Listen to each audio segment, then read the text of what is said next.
अस्मद्गुरुभ्यो नमः।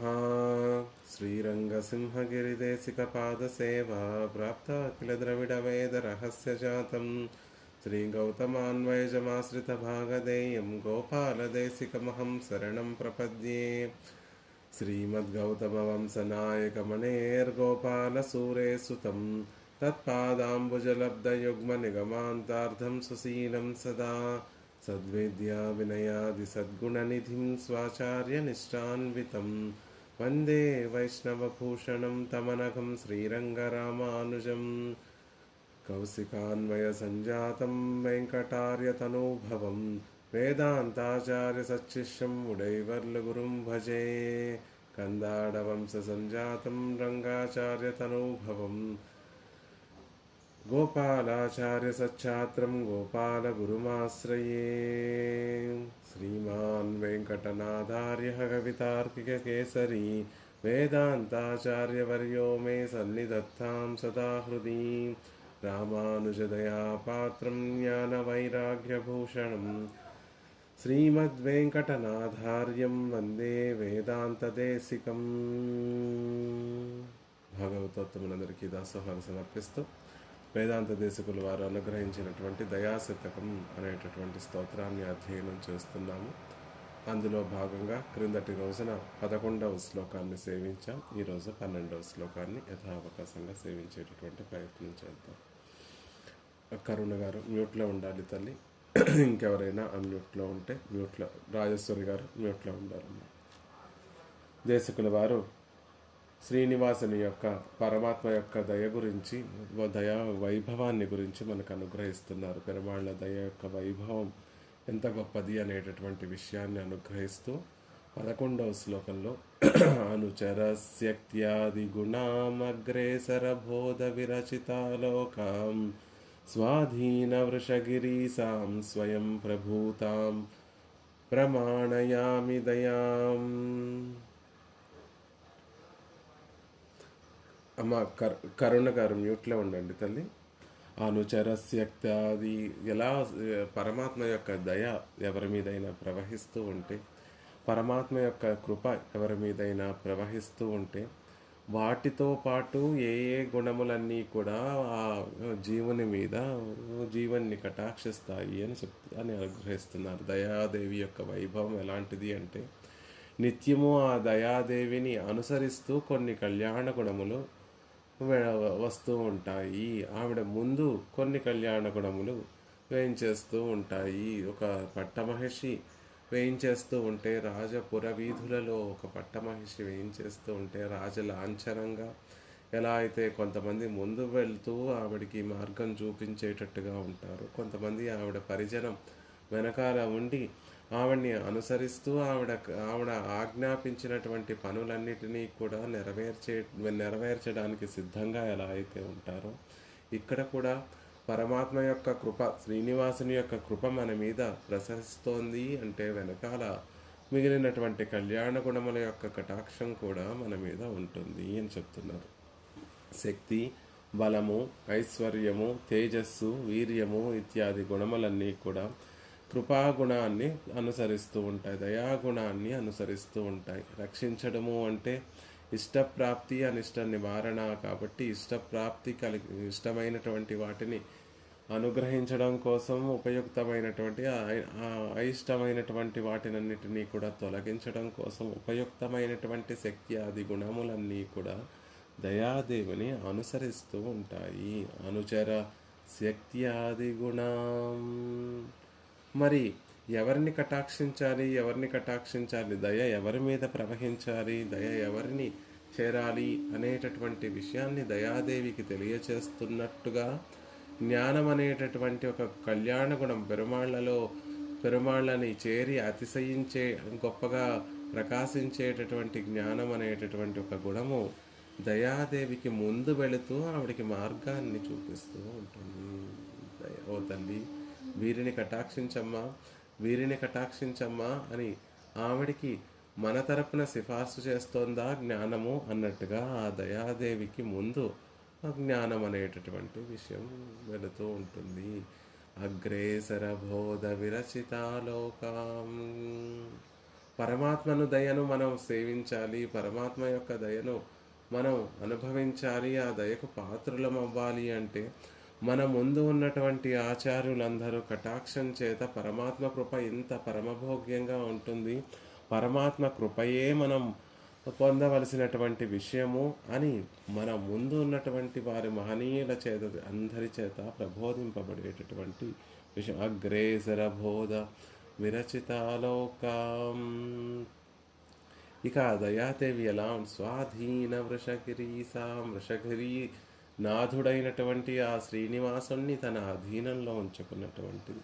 ఎవరి మీదైతే పరమాత్మ యొక్క కటాక్షం పడుతుందో పరమాత్మ వారికి కావాల్సినటువంటి పురుషార్థములన్నిటినీ కూడా కృప చేస్తూ ఉంటారు. ఆయన తనని తానే ఇచ్చుకునేటటువంటి వాడిగా మారిపోతారు. కల్పవృక్షం దగ్గరికి వెళ్ళి, ఓ కల్పవృక్షమా, మాకు స్వర్ణం కావాలి అంటే స్వర్ణాన్ని ఇస్తుంది, లేకపోతే ఆరోగ్యం కావాలి అంటే ఆరోగ్యాన్ని ఇస్తుంది, ఇతర పురుషార్థములన్నిటినీ ఇహలౌకిక భోగములన్నిటినీ ప్రసాదించమంటే కల్పవృక్షం ప్రసాదిస్తుంది. కానీ ఓ కల్పవృక్షమా, నిన్నేను మాకు ఇచ్చేస్తావా అంటే ఇవ్వలేను సుమా అంటుంది. కానీ పరమాత్మ తనని తాను అర్పించుకునేటటువంటి కల్పవృక్షము సుమా అని ఆళ్వార్లు పెరమాళ వైభవాన్ని తెలియజేస్తారు. ఎవరైతే ఆయన పాదార విందములలో శరణాగతి చేసి ఆయన కృపకి పాత్రులవుతారో ఆయన ఆ శరణార్థులకి వశమైపోయి ఉంటారు. ఇది అలా ఉండడానికి కారణం ఏమిటి అంటే అదిగో దయాదేవి అధీనంలో ఉన్నటువంటి పరమాత్మ దయ ఎప్పుడైతే ఆ జీవుడి మీద ప్రసరిస్తుందో, ఆ జీవుణ్ణి కటాక్షిస్తుందో, దయాదేవి ఎప్పుడైతే ఆ జీవుణ్ణి కటాక్షిస్తుందో పరమాత్మ కూడా జీవునికి వశమై ఉంటాడు. పరమాత్మ ఆ జీవునికి కావలసినటువంటి పురుషార్థములన్నిటినీ ప్రసాదిస్తాడు. స్వయం ప్రభూతాం.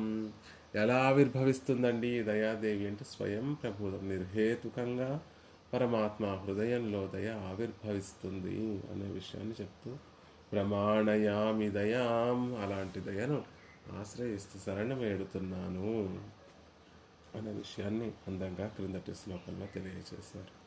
ఇక దయాదేవిని ప్రార్థిస్తూ 12వ శ్లోకంలో ఆవిడ వైభవం, ఆవిడ నన్ను కటాక్షించాలి అని శరణం వేడుతున్నారు. దయాదేవి వైభవం ఏమిటండి అంటే అహం త్వా సర్వ పాపేభ్యో మోక్షయిష్యామి మా శుచః అని పరమాత్మ అభయాన్ని అయితే ప్రసాదించాడండి.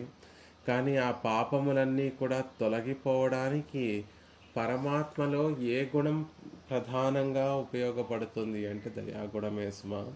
ఆ దయాగుణమే మనల్ని కటాక్షిస్తోంది, ఆ దయాగుణమే మనల్ని రక్షిస్తోంది అనే విషయాన్ని అందంగా చమత్కారంగా ఈ శ్లోకంలో చెప్తున్నారు. అభినిఖిలలోక సుచరిత ముష్టిం ధయా దురితమూర్ఛనా జుష్టం సంజీవయతు దయే మాం అంజనగిరినాథరంజనీ భవతి. అపి నిఖిలలోక సుచరితముష్టిం ధయా దురితమూర్ఛనా జుష్టం సంజీవయతు మదయే మాం అంజన గిరినాథరంజనీ భవతి. అందంగా సంబోధిస్తున్నారు దేశకుల వారు.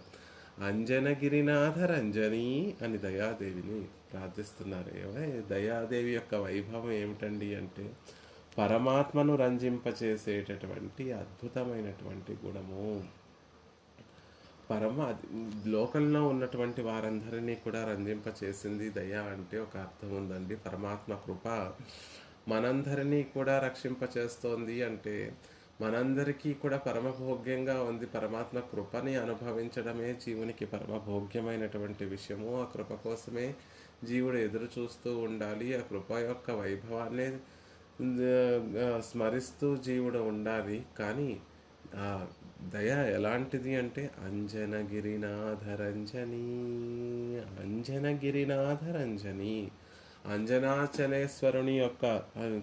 అంజనాచలేశ్వరుడు అయినటువంటి శ్రీనివాసుణ్ణి రంజింపచేసేటటువంటి ఆవిడ.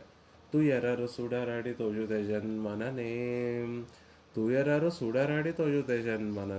ఆ పరమాత్మని ఆశ్రయించినటువంటి వారి యొక్క దుఃఖాలను తొలగించేటటువంటి పాదార విందములు పెరుమాళ్ళ యొక్క పాదార విందములు.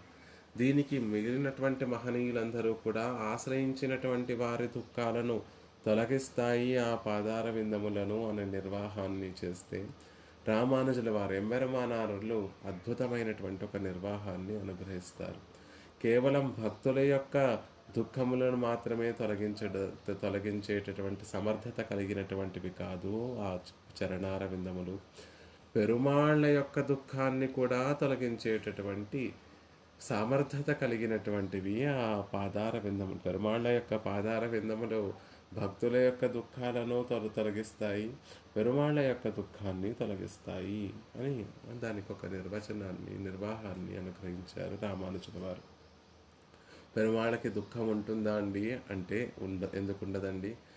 ఒక తండ్రికి 4 బిడ్డలు ఉంటే 3 కుమారులు కూడా హాయిగా తండ్రి యొక్క సంపదనంతటినీ కూడా అనుభవిస్తూ, తండ్రి దగ్గర ఉంటూ, తండ్రికి విధేయులుగా ఉండి, తండ్రి చెప్పినట్టుగా విని, తండ్రి యొక్క ఆస్తినంతటినీ అనుభవిస్తూ సుఖంగా ఉంటే, ఒక పిల్లవాడు తండ్రిని ధిక్కరించి తండ్రి యొక్క మాటను వినకుండా తండ్రికి దూరంగా ఉండి ఎక్కడో అనేకమైనటువంటి కష్టాలు పడుతూ ఉంటే, ఆ తండ్రికి మనసులో ఎప్పుడూ కూడా ఎన్ని సుఖ సంతోషాలు అనుభవించినా, ఎన్ని సిరి సంపదలను అనుభవించినా, ఆ తండ్రికి హృదయంలో అయ్యో ఆ 4వ పిల్లవాడు కూడా వచ్చి మనతో కలిసి ఉండి మనతో పాటు ఈ సుఖాలను అనుభవిస్తూ ఉంటే బాగుండేది అనేటటువంటి బెంగ ఆ తండ్రికి ఎప్పుడూ కూడా ఉంటుంది.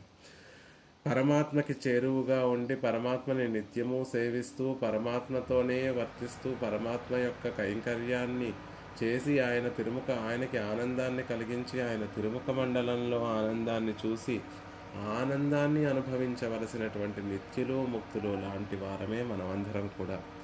అయినప్పటికీ కూడా పెరుమాళ్ళ నుండి దూరంగా ఈ సంసారంలోకి చేరిపోయి వివిధ విషయాలలో మనల్ని మనం మనం మనం మనం అన్వయిస్తూ ఆ విషయాల వల్ల కలిగేటటువంటి దుఃఖాలన్నిటినీ కూడా అనుభవిస్తూ ఉంటే ఆయనకి పాపం మనసు ఎప్పుడూ కూడా వ్యాకులతతోనే నిండి ఉంటుంది. పెరుమాళ్ళ మనసు నిత్యులు ముక్తులతోటి ఆయన ఆనందాన్ని అనుభవిస్తున్నప్పటికీ కూడా ఆ మనసులో ఎప్పుడూ కూడా వ్యాకులత ఉంటుంది.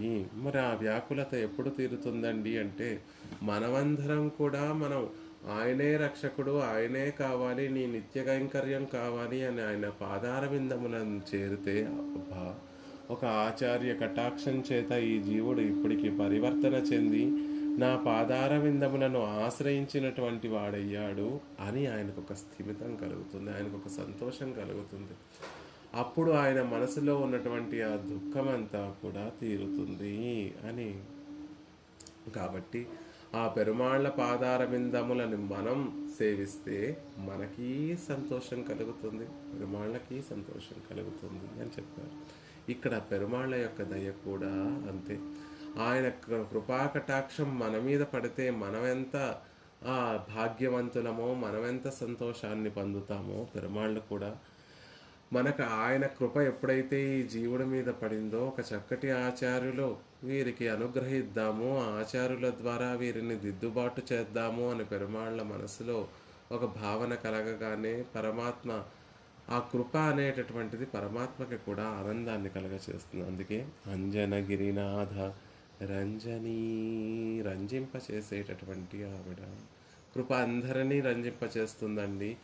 కృప కలిగినటువంటి వారి యొక్క ఆ దయకు పాత్రులైతే లోకంలో ఉన్నటువంటి వారి యొక్క దుఃఖం అంతా, ఇప్పుడు మనకు ఒక దుఃఖం కలుగుతోంది, ఆ దుఃఖాన్ని తీర్చగలిగినటువంటి ఔదార్యులు, దయాళువు మన దగ్గరికి చేరి మీకెందుకు, నేను మీ దుఃఖాన్ని తొలగిస్తాను, మీకు ఆనందాన్ని కలగచేస్తాను అని దయను మన మీద ప్రసరింపచేస్తే మనకి సంతోషంగా ఉంటుంది.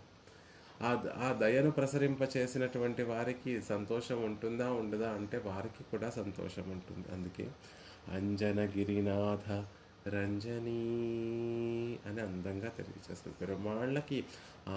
పెరుమాళ్ళని ఆనందింపచేసేటటువంటి దయా అంజనగిరినాథ రంజనీ దయే.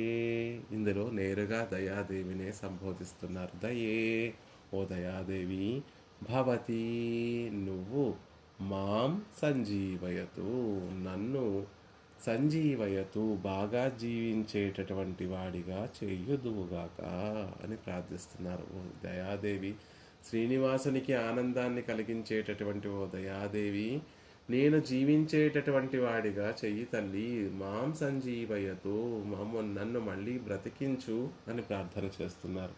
అదేమిటండి బ్రతికించు అని ప్రార్థన చేస్తున్నారు? దేశకుల వారు బ్రతికే ఉన్నారు కదా అంటే, శరీరంతో ఉన్నాను కానీ బ్రతికి ఉన్నానా అంటే, లేదు సుమా, నీ కటాక్షం పడనంత వరకు కూడా నేను బ్రతికి ఉన్నట్టుగా కాదు. ఎందుకు అంటే దానికి చెప్తున్నారు. అపి నిఖిలలోక సుచరిత ముష్టింధయా దురిత మూర్ఛనా జుష్టం.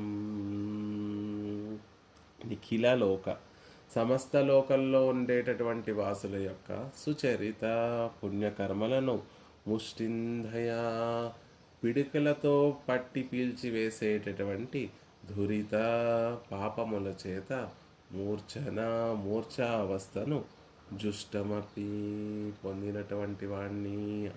నేను ఎలాంటి వాణ్ణి అంటే అనేకమైనటువంటి పాపములను చేసినటువంటి వాణ్ణి తల్లి.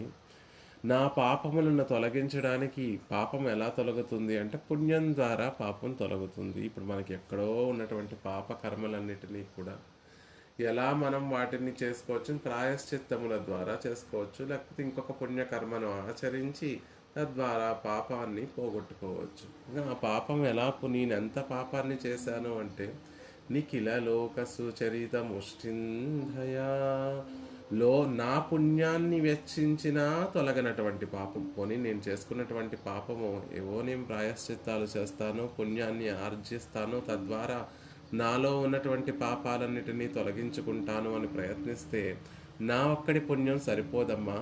నా ఒక్కడి పుణ్యమే కాదు, నిఖిలలోక సుచరిత ముష్టింధయా దురిత మూర్ఛనా జుష్టమపి.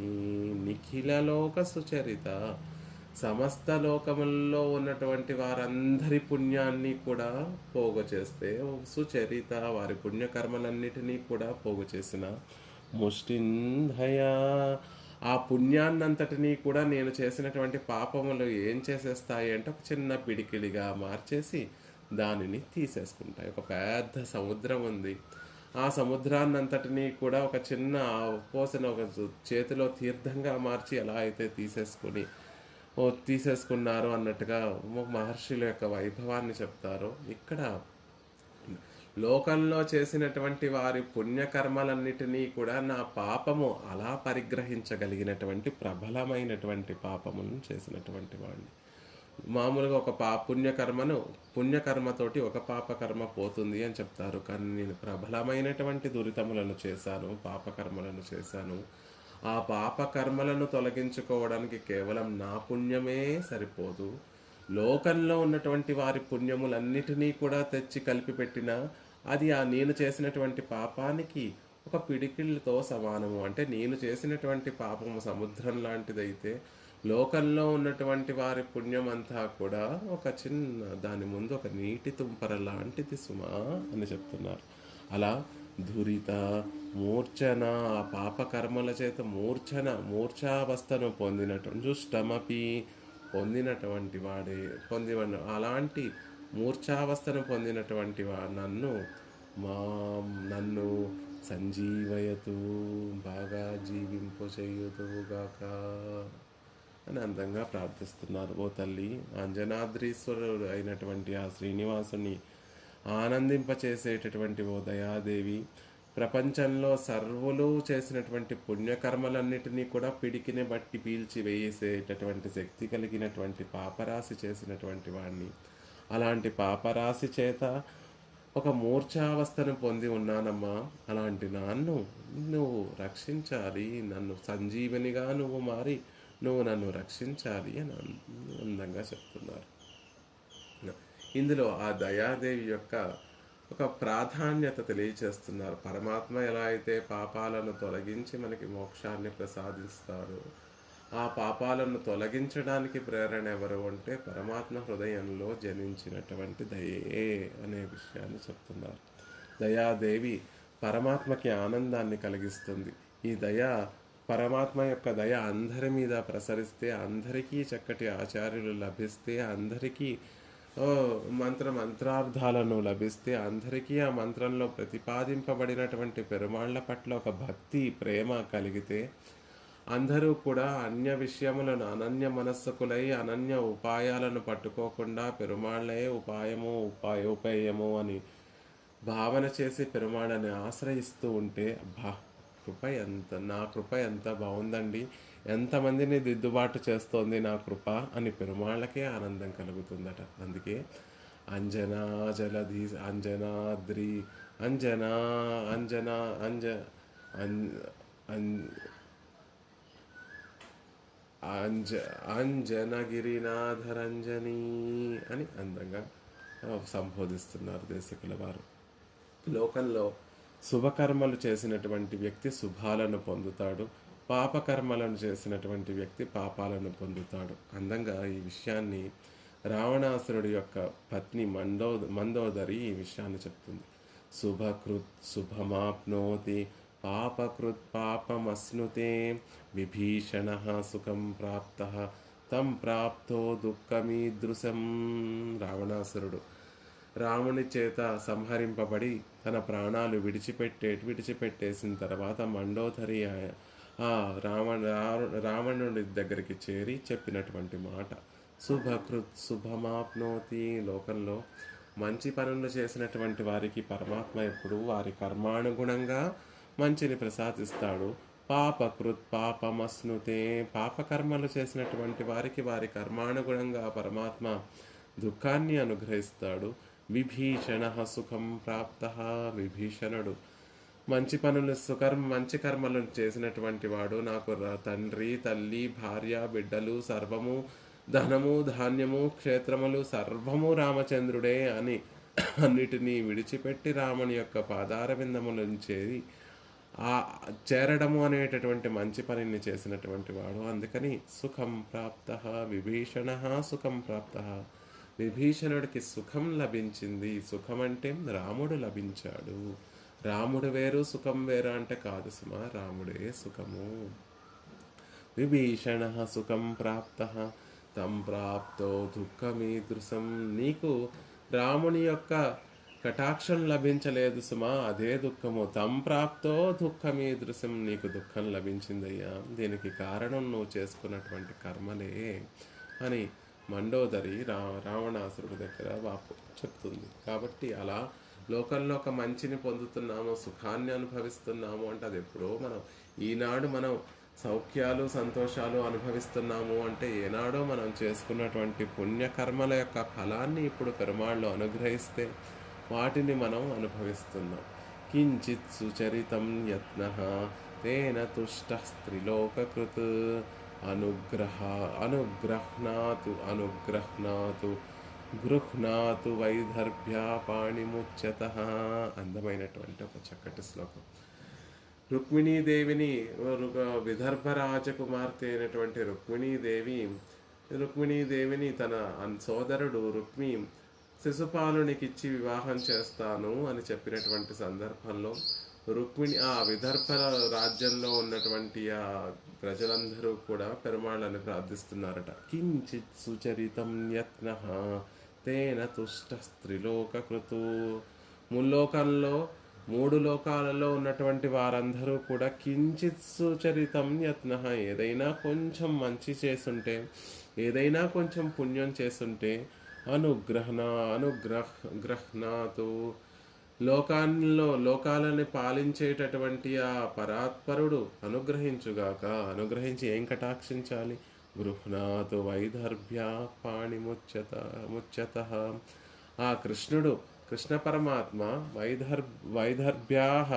విదర్భ రాజకుమార్తె అయినటువంటి రుక్మిణీదేవిని పరిగ్రహించుగాక అని ఆ విదర్భ రాజ్యంలో ఉన్నటువంటి ప్రజలందరూ కూడా మేమేదైనా పుణ్యకర్మ చేసుంటే ఓ స్వామి నువ్వు వెంటనే వచ్చి రుక్మిణీదేవిని వివాహం చేసుకోవయ్యా.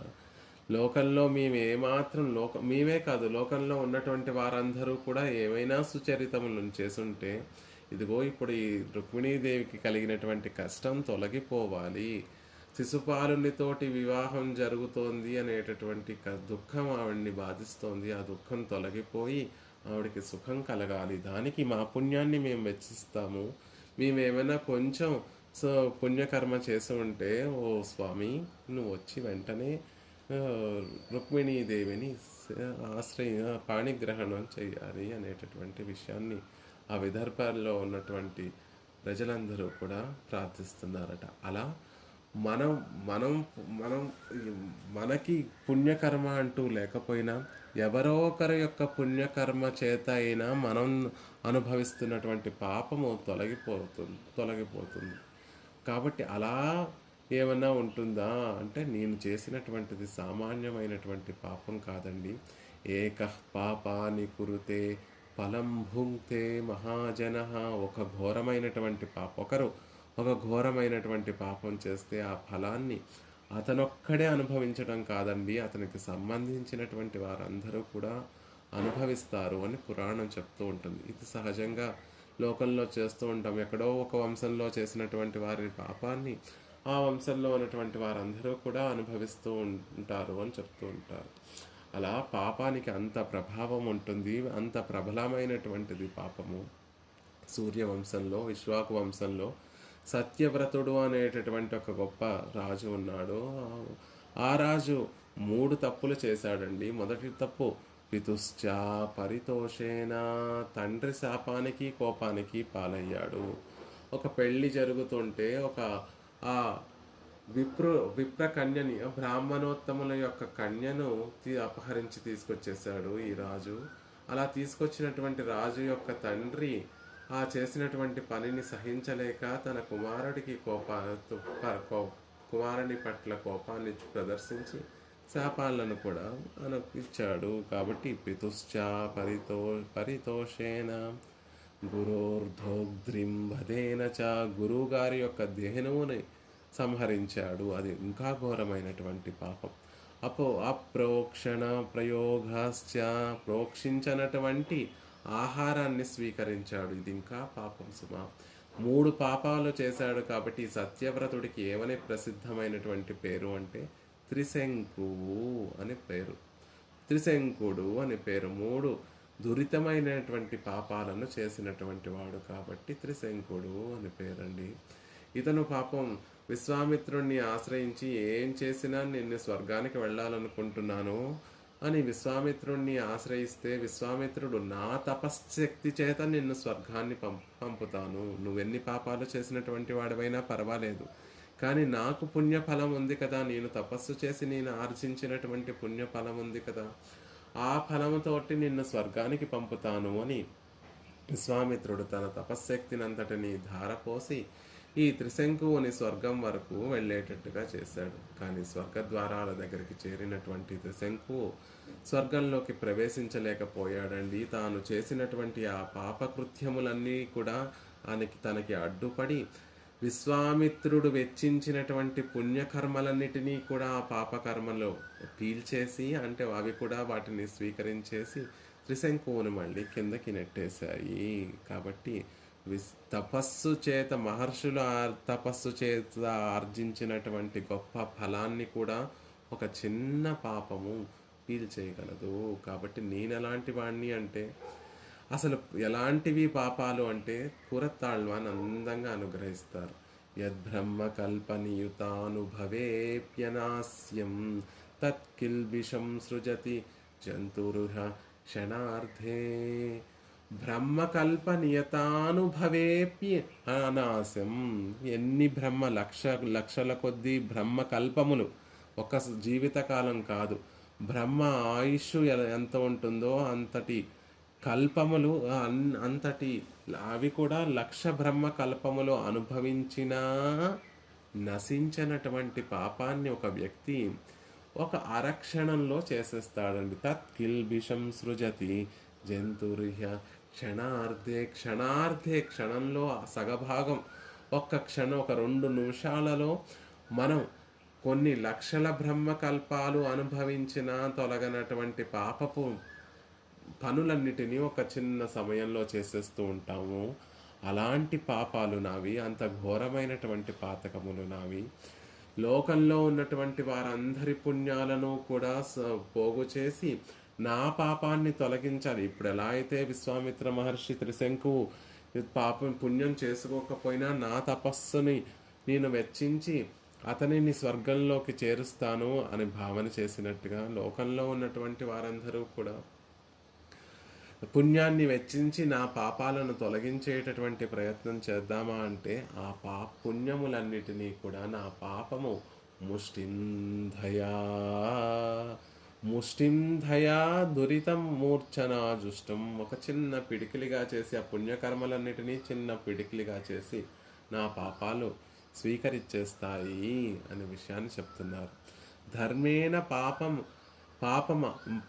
ధర్మేణ పాపమపనూదతి, శృతి చెప్తుంది, వేదాలు చెప్తున్నాయి. ధర్మేణ పాపమపనూదతి, పుణ్యకర్మ చేత పాపం నశిస్తుంది. ఒక పాపం మనం చేసుకున్నటువంటి పాపాలన్నీ నశించాలి అంటే పుణ్యకర్మను ఆచరించాలి.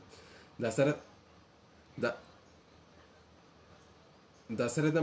దశరథ మహారాజుకి ఎన్నో 60 సంవత్సరముల వరకు పిల్లలు పుట్టడం లేదు అంటే అప్పుడు వశిష్ఠ మహర్షి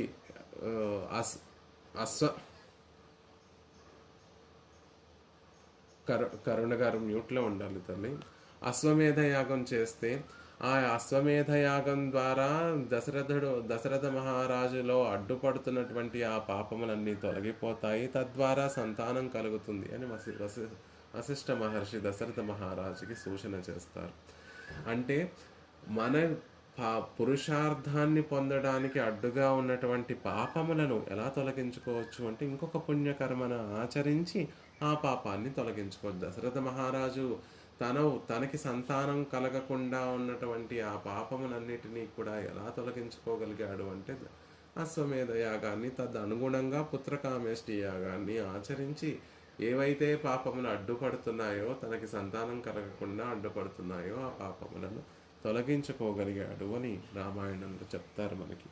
ధర్మేణ పాపమపనూదతి, ధర్మం చేత పాపము నశిస్తుంది అని శృతి చెప్తోంది. కాబట్టి నా పుణ్యం ఏదైనా ఉందా నా పాపములను తొలగించుకోవడానికి అని ప్రయత్నించాను, నా పుణ్యం సరిపోలేదు. పోనీ లోకంలో నిఖిల లోక సుచరిత, లోకంలో ఉన్నటువంటి వారందరి యొక్క పుణ్యాన్ని పోని ఉపయోగించి నా పాపములను తొలగించుకుందామా అని ప్రయత్నించాను, సరిపోలేదు. అన్ని లోకాలలో ఉన్నటువంటి వారి పుణ్యాలను ఉపయోగించి నా పాపములను తొలగించుకుందామా అనుకున్నాను, తొలగడానికి అవ్వడం లేదు. ఆ పుణ్య రాసంతా కూడా నా పాపముల ముందు ఒక చిన్న పొడిసిటిగా మారిపోయింది, ఒక పిడికిలిగా మారిపోయింది సుమా అంటున్నారు. ముష్టింధయా అనేటటువంటి ముష్టింధయా దురిత మూర్ఛనాజుష్టం అని చమత్కారంగా చెప్తున్నారు. జ్ఞానక్రియా భజన సీమ విదూర వృత్తే వైదేశికస్య తదవాప్తి కృతాం గుణానాం. జ్ఞానక్రియా భక్తి యోగాలను అనుష్ఠించేటటువంటి వాడిని కాదు, ఈ 3 యోగాలను పొందడానికి కారణమైనటువంటి గుణములు, మంచి గుణములు, సమము దమము అనేటటువంటి ఆత్మగుణములు నాలో ఉన్నాయా అంటే లేవు. కేవలం పాపములే ఉన్నటువంటి వాడిని. ఆ పాపములన్నీ కూడా నాలో ఉన్నటువంటి పుణ్యకర్మలన్నిటినీ కూడా ఏ సుకృతములు లేనటువంటి వాడిని. పోనీ నా సుకృతములు కాదు, అవతల వ్యక్తి యొక్క సుకృతములను ఉపయోగించి నా పాపములను తొలగించుకుందామా అన్నా కుదరడం లేదు. లోకంలో ఉన్నటువంటి వారందరి సుకృతములను ఉపయోగించి నా పాపములను రక్షాళన చేసుకుందాం, తొలగించుకుందామా అని కుదరడం లేదు.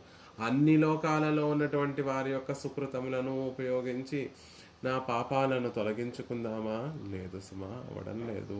ఎందుకు అంటే ఆ సుచరితములన్నిటినీ కూడా నా పాపములు ఒక చిన్న పానం చేసేస్తున్నాయి, ఒక చిన్న పిడికిడిగా మార్చి పానం చేసేస్తున్నాయి. సుచరితముష్టిందయా దురితమూర్ఛనాజుష్టం, పుణ్యరాశిని పానం చేసి ఇంకా గొప్పగా ప్రబలంగా మారినటువంటి పాపములతోటి మూర్ఛనాజుష్టం, మూర్ఛ కలిగిపోతోంది. అదొక పాపం, ఒక వ్యాధి రూపంగా నన్ను పీడిస్తోంది. ఆ పాపం చేత, ఆ దురితముల చేత నాకు మూర్ఛ కలుగుతోంది. మూర్ఛ అంటే ఇంద్రియాలేవి పని చేయకపోవడం వల్ల స్పృహ లేకపోవడాన్ని మూర్ఛ అంటారు. సొమ్మసిల్లిపోవడము, కోమాలోకి వెళ్ళిపోవడము, దానిని మూర్ఛ అంటారు. అంటే ఇంద్రియాలు పనిచేయవు, ఇంద్రియాలు పనిచేయకపోతే జ్ఞానము కలగదు, స్మృతి కలగదు. తద్వారా శరీరం ఉంటుంది కానీ ఏమీ ఈ విష ఏమీ జ్ఞానం లేకుండా ఏమీ తెలుసుకోలేనటువంటి స్థితిలో ఉంటుంది శరీరం. దానిని మూర్ఛావస్థ అంటారు. ఆ మూర్ఛావస్థ తర్వాత కలిగేటటువంటి అవస్థనే మరణము అని చెప్తూ ఉంటారు. మరి మనం బ్రతికే ఉన్నాం కదా, మరి మూర్ఛావస్థ కలిగింది అంటున్నారేమిటి? ఇంద్రియములు బాగానే ఉన్నాయి కదా, స్తోత్రాన్ని అనుగ్రహిస్తున్నారు కదా, అయినా మూర్ఛావస్థ అంటున్నారేమిటి అంటే, పాపములు కలిగినటువంటి వాడికి భగవంతుణ్ణి స్మరించేటటువంటి ఒక యోగ్యత కలగదండి. భగవత్ స్పృహణకి రాదు. పెరుమాళ్ళను సేవించాలి, ఆయన నామాన్ని అనుసంధానం చేయాలి అని మనం ఎంత తాపత్రయపడినా కూడా లోపల ఉన్నటువంటి పాప ప్రభావం చేత భగవంతుణ్ణి స్మరించాలి అనేటటువంటి జ్ఞానమే కలగదు, పరమాత్మను సేవించాలి అనేటటువంటి అభిలాషే కలగదు.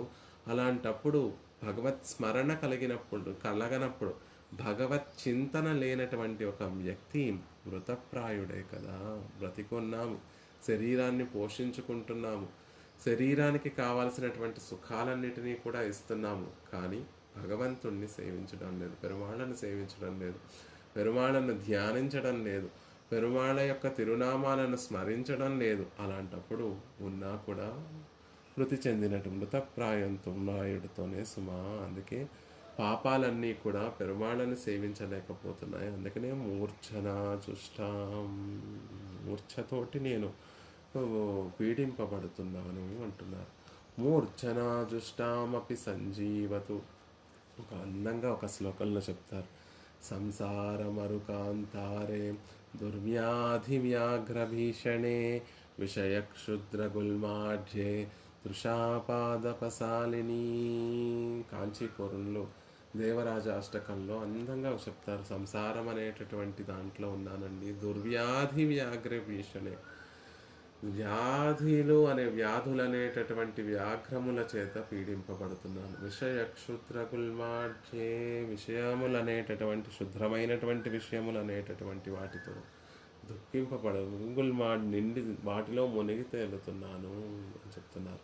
క్షీణశక్తి బలారోగ్యం కేవలం క్లేశ సంశ్రయం. ఇంకా ఈ శరీరం ఎలా ఉంది అంటే క్షీణించిపోయినటువంటి శక్తి, బలము, ఆరోగ్యం కలిగి కేవలం క్లేశ సంశ్రయం, క్లేశాలను మాత్రమే క్లేశాలు వచ్చి ఆశ్రయించే విధంగా ఉంది ఈ శరీరము. అలాంటి దుఃఖాలతోటి నేను అనుభవిస్తున్నాను అని కాంచీపూర్ణంలో దేవరాజాష్టకంలో అనుగ్రహించినట్టుగా మూర్ఛ చెందుతున్నాను. ఈ దురితముల పాపములతోటి మూర్ఛ వస్తోంది అంటే భగవత్ స్మరణకి దూరం అయిపోతున్నాను, భగవత్ కైంకర్యానికి దూరం అయిపోతున్నాను అని చెప్తున్నారు. మూర్ఛనాజుష్టమపి సంజీవయతు దయే మాం. ఇలా మూర్ఛతోటి పరమాత్మ కటాక్షానికి, పరమాత్మ స్మరణకి, పరమాత్మ కైంకర్యానికి దూరంగా ఉన్నటువంటి నన్ను దయాదేవి సంజీవయతు మాం సంజీవయతు. మళ్ళీ నా మనసులో పరమాత్మను సేవించేటటువంటి విధంగా నా మనసును తీర్చిదిద్దు, పరమాత్మ నామస్మరణ చేసేటట్టుగా నా మనసును తీర్చిదిద్దు, పరమాత్మ కైంకర్యం పట్ల అభిలాష రుచి కలిగేటట్టుగా నా మనసుని కటాక్షించు. ఆ పాపములను తొలగించి మళ్ళీ ఈ మనసులో నాలో పరమాత్మ పట్ల ఒక రుచి, పరమాత్మ కైంకర్యం పట్ల ఒక రుచి, పరమాత్మను సేవించేటటువంటి ఒక స్థితిని కలగచేయు. అది సంజీవనము, మృత సంజీవనము అనే భావన చేస్తున్నా. అది నువ్వే సుమా మాకు అని దయాదేవిని ప్రార్థిస్తున్నారు. పూర్తి చెందినటువంటి వాడినైనప్పటికీ కూడా ఓ దయాదేవి నన్ను బ్రతికించమని వేడుకుంటున్నారు. భగవత్ కృప వల్లనే మనకి భగవత్ సాయుధ్యము అంటే ఆయనని చేరి నిత్యము ఆయనని అనుభవించేటటువంటి ఒక లాభం దేని వల్ల కలుగుతోంది అంటే అదిగో ఆయన హృదయంలో కలిగేటటువంటి దయ వల్లే మనకి ఆ లాభం కలుగుతోంది అనే విషయాన్ని చెప్తున్నారు. ఈ సంజీవని అనేటటువంటి ఔషధం ఎక్కడ దొరుకుతుందండి అంటే రామాయణంలో మనకి తెలుసు. రామచంద్రుడు, లక్ష్మణస్వామి, ఇతర వానరులందరూ కూడా మూర్ఛపోయినటువంటి ఇంద్రజిత్తు అద్భుతమైనటువంటి ఘట్టం. మాయాయుద్ధ విశారదుడైనటువంటి ఇంద్రజిత్తు బ్రహ్మాస్త్రాన్ని ప్రయోగిస్తే ఆ బ్రహ్మాస్త్రం యొక్క విజృంభణకు వానర సైన్యం అంతా కూడా మూర్ఛపోయింది. వానర సైన్యం మాత్రమే కాదు, రామచంద్రుడు, లక్ష్మణస్వామి వీరందరూ కూడా మూర్ఛపోయారు. కేవలం ఇద్దరు మాత్రమే ఆ బ్రహ్మాస్త్ర ప్రభావానికి గురి కాకుండా ఉన్నటువంటి వారు. ఒకరు విభీషణుడు. విభీషణుడికి చతుర్ముఖ బ్రహ్మ యొక్క వరం చేత బ్రహ్మాస్త్రము ఆయన మీద ప్రభావం ఆయన మీద ఉండదు. అలాగే హనుమకి కూడా చతుర్ముఖ బ్రహ్మ ఇచ్చినటువంటి వరప్రభావం చేత బ్రహ్మాస్త్రం ఆయనని ఏమీ చేయదు. కాబట్టి వీరిద్దరూ కూడా చతుర్ముఖ బ్రహ్మ యొక్క వరప్రభావం చేత ఆ బ్రహ్మాస్త్రం యొక్క ప్రభావానికి గురి కాకుండా స్పృహతోటి ఉన్నటువంటి వారందరూ కూడా వెతుకుతూ వెతుకుతూ వెతుకుతూ ముందు జాంబవంతుణ్ణి వెతుకుతాము అని జాంబవంతుణ్ణి వెతకడం కోసం ఒక కాగడా పుచ్చుకొని వెతుకుతూ ఉంటే విభీషణుడు ముందు వెళ్ళి జాంబవంతుణ్ణి పలకరించి, జాంబవంత, భల్లూక రాజా, మీరు బతికే ఉన్నారా, బాగున్నారా అని అడిగారట. వెంటనే ఆ జాంబవంతుడు తాను మాట్లాడేటటువంటి వారు విభీషణుడు అనేటటువంటి విషయాన్ని గుర్తించి హనుమాన్ వానర శ్రేష్ఠ ప్రాణాన్ ధారయతే క్వచిత్. మొట్టమొదట అడిగినటువంటి ప్రశ్న ఏమిటి అంటే, శ్రేష్ఠుడైనటువంటి హనుమాన్, వానర శ్రేష్ఠుడైనటువంటి హనుమ ప్రాణాన్ ధారయతే క్వచితు, హనుమ జీవించి ఉన్నాడా అని అడిగాడట ఆ జాంబవంతుడు. ఆశ్చర్యపోయాడట విభీషణుడు. అడిగితే ఏమిటి, నేను ఇప్పటి వరకు జాంబవంతుడికి రామచంద్రుడు, లక్ష్మణస్వామి మీద అమితమైనటువంటి ప్రేమ అనుకున్నాను. అందరూ మూర్ఛపోయినటువంటి సందర్భంలో అడిగితే రాముడు, లక్ష్మణుడు కులాసాగా ఉన్నారా, వారు బ్రతికే ఉన్నారా అని అడగాలి. కానీ హనుమ బ్రతికే ఉన్నా, ఎంత పక్షపాతం జాంబవంతుడికి, హనుమ బ్రతికే ఉన్నాడా అని అడుగుతున్నారేమిటి, ఇది ఎంత విడ్డూరంగా ఉంది అని మనసులో ఆ భావన దాచుకోలేక వెంటనే అడిగేశాడు కూడా విభీషణుడు. ఏమిటి జాంబవంత, రామచంద్రుడు, లక్ష్మణస్వామి కులాసాగా ఉన్నారని కదా మీరు అడగవలసింది, అలా అడగకుండా హనుమ బాగున్నారా అని అడగడంలో ఉండేటటువంటి ఆంతర్యం ఏమిటి అంటే, అస్మిన్ జీవతి విరేతు హతం బలం హనుమత్యుజతి ప్రాణే జీవంతోపి మృతావయం. హనుమంతుడు బ్రతికి ఉంటే, హనుమ బ్రతికి ఉంటే మనమందరం కూడా బ్రతికి ఉన్నట్టే. అదే హనుమ బ్రతికి లేకపోతే మనమందరం కూడా మృతప్రాయులమే సుమా. ఇప్పుడు కలిగినటువంటి దుఃఖం నుండి మనందరినీ కూడా రక్షించగలిగినటువంటి వాడు, ఈ దుఃఖాన్ని తీర్చగలిగినటువంటి వాడు ఆ హనుమ ఒక్కడే సుమా అని వెంటనే జాంబవంతుడు హనుమ యొక్క వైభవాన్ని విభీషణుడికి చెప్పి హనుమని దగ్గరికి పిలిచి హిమవత్ పర్వతం దగ్గర ఔషధగిరి అనేటటువంటి ఒక పర్వతం ఉంటుంది. దాని మీద సంజీవని అనేటటువంటి మూలికలు ఉంటాయి, ఔషధ మూలికలు ఉంటాయి, వాటిని తీసుకురమ్మని చెప్పాడు. హనుమ వెళ్ళాడు. హనుమ హిమవత్ పర్వతం దగ్గరికి వెళ్ళాడు. అక్కడ ఉన్నటువంటి ఔషధ పర్వతం మీద నుండి కాంతులు, ఆ మూలికలు, వనమూలికల యొక్క కాంతులన్నీ కూడా చక్కగా వస్తున్నాయి. కాంచనగిరి, కైలాసగిరి రెండు శిఖరాల మధ్య ఈ ఔషధగిరి ఉంటుంది. అందులో నుండి అద్భుతమైనటువంటి శక్తి కలిగినటువంటి ఔషధుల నుండి వచ్చేటటువంటి కాంతిని చూసి, కానీ ఏది సంజీవిని, ఏది మామూలు ఔషధి, ఏ ఔషధి ఏదో హనుమ గుర్తించలేక, ఓ ఔషధ పర్వతమా, నువ్వు రాముని సేవకి, రామునిపై దయ చూపడం లేదు అని ఆ పర్వతం మీద కించిత్ కోపం కలిగి ఆ పర్వతాన్నే పెకలించి హనుమ యుద్ధ భూమి మళ్ళీ లంకకు పయనమై లంకకు తీసుకొచ్చారు. ఎప్పుడైతే ఆ పర్వతం లంకకు చేరిందో, ఆ పర్వతం మీద ఉన్నటువంటి మూలికల యొక్క ప్రభావం చేత ఆ వానరులు అందరూ కూడా మూర్ఛ నుండి బయటికి రావడం అనేటటువంటిది జరిగింది. సుషేనుడు అనేటటువంటి వైద్య శిఖామణి అయినటువంటి సుషేనుడు ముందు ఆ ఔషధం నుండి వచ్చినటువంటి గాలి తనకి అందగానే మూర్ఛ నుండి బయటకు వచ్చాడు. వెంటనే రామలక్ష్మణులిద్దరూ కూడా ఆ గంధాన్ని ఆఘ్రాణించగానే, ఆ ఔషధ పర్వతం మీద ఉన్నటువంటి ఆ ఔషధముల యొక్క గంధాన్ని ఆఘ్రాణించగానే వారు కూడా మూర్ఛ నుండి మేల్కొన్నారు. అక్కడ ఉన్నటువంటి వారందరికీ కూడా సుషేనుడు ఆ మూలికలన్నిటినీ కూడా తీసుకొని వారందరికీ కూడా స్వస్థతను కలగజేస్తాడు. మరి మన పాపాలు తొలగించేటటువంటి సంజీవని ఏదండి అంటే దయే సుమా. మరి ఈ సంజీవని ఎక్కడ దొరుకుతుంది అంటే ఎంత అందంగా ఆ సంజీవని ఎక్కడ ఉంది అంటే ఔషధగిరి పైన ఉంది. మరి ఈ సంజీవని ఎక్కడ దొరుకుతుంది? గిరినాథరంజని, అంజన గిరినాథరంజని. ఈ సంజీవని కూడా ఒక గిరి మీదే ఉంది. అది ఏమిటి? అంజనగిరి, వెంకటాచలం అనేటటువంటి ఒక పెద్ద పర్వతం మీద వేయించేసి ఉన్నటువంటి ఆ శ్రీనివాసుని దయయే, ఆ పర్వతం మీద వేయించేసి ఉన్నటువంటి దయయే సంజీవని సుమా. మాకు మా పాపములన్నిటినీ కూడా తొలగించేటటువంటి సంజీవని వృషగిరి మీద ఉంది, తిరువేంగడం మీద వేయించేసి ఉంది అనేటటువంటి విషయాన్ని అందంగా తెలియచేస్తున్నారు. అలా ఎలా అయితే ఆ సంజీవని ఆనాడు వానరులకందరికీ కూడా మళ్ళీ ఇదొక జీవితాన్ని అనుగ్రహించిందో, ఓ దయాదేవి నీ కటాక్షం నువ్వు ఎలాంటి దానివి, నీ గొప్పతనం ఏమిటి అంటే పరమాత్మ పెరుమాళ్ళని, శ్రీనివాస పెరుమాళ్ళని కూడా రంజింపచేసేటటువంటి గొప్ప వైభవం కలిగినటువంటి దానివమ్మ. మహాపాపి అయినటువంటి నన్ను మళ్ళీ బ్రతికింపచేయి. మళ్ళీ నా పాప ప్రభావం చేత నేను పెరుమాళ్ళను ధ్యానించలేకపోతున్నాను, పెరుమాళ్ళను స్మరించలేకపోతున్నాను, పెరుమాళ్ళ వైభవాన్ని సేవించలేకపోతున్నాను. కాబట్టి బ్రతికి ఉన్నా కూడా మరణించినటువంటి వాడితో సమానమైనటువంటి వాడిని. ఆ పాపమును తొలగిస్తే మళ్ళీ పరమాత్మ యొక్క నామస్మరణ, పరమాత్మ కైంకర్యం పట్ల ఒక రుచి, పరమాత్మను చేరాలి అనేటటువంటి ఒక ఆభిముఖ్యము నాలో కలుగుతాయి.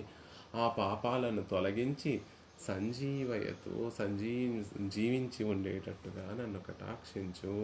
జ్ఞాన వైరాగ్య భూషులైనటువంటి వేదాంత దేశకుల వారు కూడా తాపత్రయాలతో మనందరి తరపున కూడా పెరుమాళ్ళకి వారు చేయవలసినటువంటి అవసరం లేదు. మనందరి తరపున పెరుమాళ్ళకి దాసోహ సమర్పణ దయాదేవికి విన్నపాన్ని విన్నపిస్తున్నారు. ఈ లోకంలో ఉన్నటువంటి సంసారులందరూ కూడా శ్రీనివాసుణ్ణి సేవించలేకపోతున్నారు అంటే దానికి కారణం వారి పాపములే సుమా. ఆ పాపములను తొలగించి సేముషీ భక్తి రూప, అందమైనటువంటి భక్తి, ప్రీతిగా మారేటటువంటి ఒక భక్తిని ప్రసాదించు వారందరికీ కూడా. పాపాలను తొలగించి జ్ఞానం అనేటటువంటి దీపాన్ని కటాక్షించి తద్వారా భక్తి అనేటటువంటి ఒక భావనను ఈ లోకంలో ఉన్నటువంటి వారందరికీ కటాక్షించి తద్వారా పెరుమాళ్ళ పట్ల ప్రీతి, పెరుమాళ్ళ పట్ల ఆభిముఖ్యము, తర్వాత పెరుమాళ్లను చేరి నిత్య కైంకర్యం చేసేటట్టుగా వారిని కటాక్షించు తల్లి అని ఈ శ్లోకంలో దేశకుల వారు దయాదేవిని ప్రార్థిస్తున్నారు. అభి నిఖిల లోక సుచరితముష్టిం దయా దురితమూర్చనా జుష్టం సంజీవయతు దయే మాం అంజనగిరిరాధరంజనీ భవతి. అందంగా తెలియచేస్తారు.